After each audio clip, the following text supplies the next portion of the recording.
मनमानी से परेशान लोगों ने सरकार और बिल्डर के खिलाफ जमकर नारेबाजी की। फरीदाबाद के सेक्टर 80 में अंसल बिल्डर की अंसल क्राउन हाइट नाम से प्रोजेक्ट में सपनों का घर सपना ही रह गया। सरकार और बिल्डर के खिलाफ नारेबाजी और धरना प्रदर्शन करने वाले सभी लोगों ने अब सरकार से सीधे दो हाथ करने की तैयारी कर ली है। इसके बाद अब लोगों ने चेतावनी देते हुए कहा है कि अगर इसकी सुनवाई नहीं होती है तो वो आमरण अनशन भी करेंगे। और क्या कहा लोगों ने, आइए जानते हैं पायनियर हरियाणा की खास रिपोर्ट में। क्या नाम है जी आपका? नीरज उपाध्याय नाम है सर मेरा। भैया जी, आज यहाँ पे बैठे हुए हैं धरना प्रदर्शन में, काफी लोग इकट्ठे हुए हैं, क्या है ये पूरा मामला? सर ये प्रोजेक्ट जो है वो 2006 में लॉन्च हुआ था और 2006 के बाद ये 2010 में रीलॉन्च हुआ था, जिसमें कि टावर, ये वाला टावर और ये वाले टावर दोबारा रीलॉन्च किए गए थे रीसेल में। उसके बाद मैंने बुक कराया था ये टावर 2010 में। मैंने फ्लैट है सामने वाले टावर में, टावर 10 में 2010 में मैंने बुक कराया था। और 2010 के बाद इन्होंने प्रॉमिस किया था कि 3 साल के बाद ये डिलीवर कर देंगे ये प्रोजेक्ट को।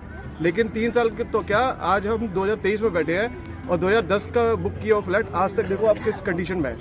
जब भी कोई हम लोग रीच आउट करते हैं किसी अथॉरिटी के पास, ये केवल एक पेंट पॉलिश करके इसको बस थोड़ा रीटच दे देते हैं और छोड़ देते हैं। उसके बाद कोई भी इसमें वो इन्हांसमेंट नहीं है। ये प्रोजेक्ट 2013 से एज इट इज जैसी कंडीशन में अभी दिख रहा है ऐसी कंडीशन में 10 साल पहले था। उसके बाद कोई इसमें इम्प्रूवमेंट नहीं हुआ है। क्या कारण है कि आपको ये पोजीशन नहीं दे रहे हैं? कभी भी बोलते हैं तो हर बार यही बोलते हैं कि हमारे पास फंड्स नहीं है, हमारे पास ये नहीं है। और मैं ऐसा नहीं समझ सकता कि ये इनके पास फंड्स नहीं है, क्योंकि बिल्डर, अंसल बिल्डर एक बहुत बड़ा ब्रांड है।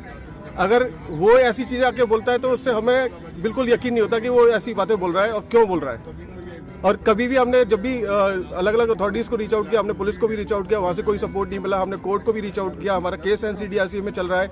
एनसीडीआरसी में बिल्डर जाता है, बिल्डर से पूछा जाता है कि आपको कितना टाइम चाहिए। बिल्डर बोलता है 2 महीने। वहाँ से कोर्ट उसको अलाउ करता है 2.5 महीने कि आप 2 महीने 2.5 महीने लीजिए, आप डिलीवर कीजिए। लेकिन उसके बाद भी कोई सुनवाई नहीं है। तो आगे क्या प्रोसीडिंग्स है इसमें? अब आगे का ये है कि अब नेक्स्ट डेट है हमारी 28 की मार्च की। अब हमें दोबारा जाना है, देखते हैं कि कोर्ट उस पर क्या डिसाइड करता है कि क्या उसका नेक्स्ट डिसीजन, उसके ऊपर डिसीजन आता है। हमारे जो डिसीजन आपके फेवर में नहीं आया क्या अभी तक कुछ भी हमारे फेवर में नहीं है। कोर्ट से कोई? और इसी का रीजन है कि इतने सारे लोग आप देख रहे हैं यहाँ पे इकट्ठा हुए हैं, क्योंकि हम बहुत परेशान हो चुके हैं। हमने जो फ्लैट बुक कराए थे, हमने लोन लेकर के फ्लैट बुक कराया था। हम अभी क्या है कि हम किराए के मकान में रह रहे हैं, अपनी ईएमआई भी दे रहे हैं। हमारे और भी लोन चल रहे हैं, उसकी भी ईएमआई भर रहे हैं। हम इस लोन की, होम लोन की भी ईएमआई भर रहे हैं। किराए के मकान में रह रहे हैं, उसका किराया भी दे रहे हैं। और कहीं से कोई रिलीफ नहीं है, किसी भी अथॉरिटी से कोई रिलीफ नहीं है, किसी भी डिपार्टमेंट से, किसी भी नेता से कोई सपोर्ट नहीं है। कोई यहाँ की लोकल अथॉरिटीज हैं? कोई सपोर्ट नहीं है सर। हमने बहुत जगह रीच आउट किया। हम सेक्टर 21 थाने में भी गए, वहाँ पे भी अपनी प्ली लगाई। हमने ईडब्ल्यूएस में भी, यहाँ पे इकोनॉमिक ऑफेंस विंग में भी जाकर के अपनी कंप्लेंट डाली। वहाँ पे एक फ्रॉड का केस भी डाला बिल्डर के ऊपर। सारे प्रूफ सबमिट करिए, लेकिन उसके बाद भी हमारी कोई सुनवाई नहीं है। सीएम विंडो वगैरह को शिकायत लगाई? सब जगह हम जाकर रीच आउट कर चुके हैं, लेकिन कहीं से भी कोई रिलीफ नहीं है, कहीं से कोई रिस्पांस नहीं है। रेरा को भी हमने सोचा था कि एक बार रेरा भी हमें सपोर्ट करेगा, लेकिन अभी वहाँ से भी कोई रिस्पांस नहीं है। वहाँ से भी बस यही सुनने में आता है कि उन्होंने इस प्रोजेक्ट को टेक ओवर किया था डेली, हर मंथली चेकअप के लिए। बट अभी वो भी कई मंथ से वो स्टॉप्ड है, उसके ऊपर कोई एक्टिविटी नहीं है। अगर आपकी सुनवाई नहीं होती तो नेक्स्ट स्टेप क्या रहेगा? अब नेक्स्ट स्टेप यही है सर कि इसके बाद अगला क्या सोच सकते हैं हम, अब इससे ज्यादा क्या करें, अब किसको रीच आउट करें। हमें समझ नहीं आ रहा कि हम किसको रीच आउट करें। हम सारे बहुत परेशान हैं। कई लोग तो ऐसे हैं जिन्होंने फ्लैट बुक कराया था, वो उनका मतलब कि क्या बोले, अब वो स्वर्गवास हो चुका है उनका। और उन्होंने किसी सोच को लेकर के फ्लैट बुक कराया था कि वो अपनी आगे का जीवन उस फ्लैट में बिताएंगे, लेकिन आज की डेट में वो इस दुनिया में ही नहीं है। और फिर भी बिल्डर उसका कोई संज्ञान नहीं ले रहा। ऐसी चीज़ों पे बिल्डर कोई सपोर्ट नहीं कर रहा, ना वो किसी प्रपोजल को लेकर आगे आ रहा है कि वो उसका क्या प्लान है आगे का, किस तरीके से ये डिलीवर करना चाहता है इस प्रोजेक्ट को। कोई सपोर्ट नहीं है, कोई सुनवाई नहीं है, किसी भी तरह का कोई रिस्पॉन्स नहीं है हमारे पास। डॉक्टर साहब, क्या नाम है आपका? डॉक्टर LD अरोड़ा जी।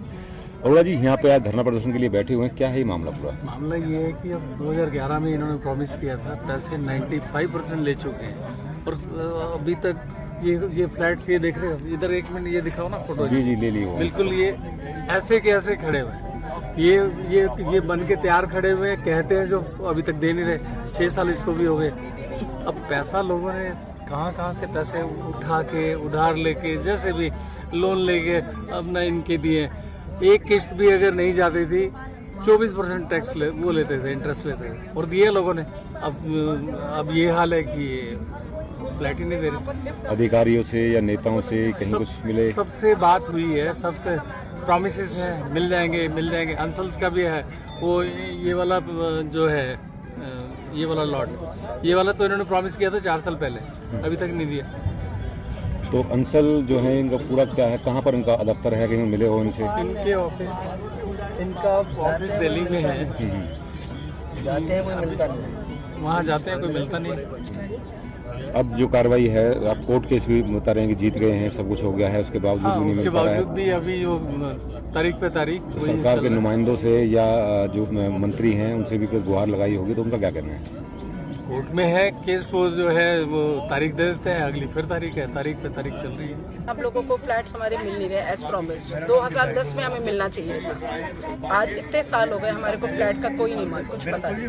95% पैसा हम लोगों ने इनको दे चुके हैं और हम अभी तक किराए के घरों में रह रहे हैं। गवर्नमेंट हमने लोन ले रखे, हमारे लोन चल रहा है, EMI चल रहा है और हम लोग बंधे हुए हैं, हम कुछ कर नहीं सकते। बिल्डर या उनके क्या नाम प्रतिनिधि से बात हुई होगी, क्या क्या है? सर उनसे बात भी हुई है, उनको चिट्ठियां भी लिखी हैं, उनके ऑफिसों में भी गए हैं, बस फॉल्स प्रॉमिस हर बार। पिछले 4 साल से दिसंबर 30 को मिल जाएगा, दिसंबर कर करके वो बढ़ाते जा रहे हैं। कितने साल हो गए लगभग? 11 साल हो गए सर, 2010 में हमें मिलना था फ्लैट। अभी सरकार या किसी उनके प्रतिनिधि से या मंत्री से या किसी से कोई मुलाकात हुई है, उन्होंने क्या कहा है, क्या उनके कार्रवाई होगी? प्रतिनिधियों से मुलाकात हुई है, हमने केस भी कर रखा था, वो केस भी हम लोगों ने विन किया, पर उसके बाद भी एग्जीक्यूशन नहीं हो रहा, हम लोगों को कुछ नहीं मिल रहा। राष्ट्रीय समाचार पत्र पायनियर हरियाणा पढ़ने के लिए डाउनलोड करें हमारी वेबसाइट पर प्रकाशित ई-पेपर। दिन भर की छोटी बड़ी खबरें देखने के लिए सब्सक्राइब करें हमारे YouTube चैनल को। वीडियो को लाइक, शेयर और कमेंट करना ना भूलें।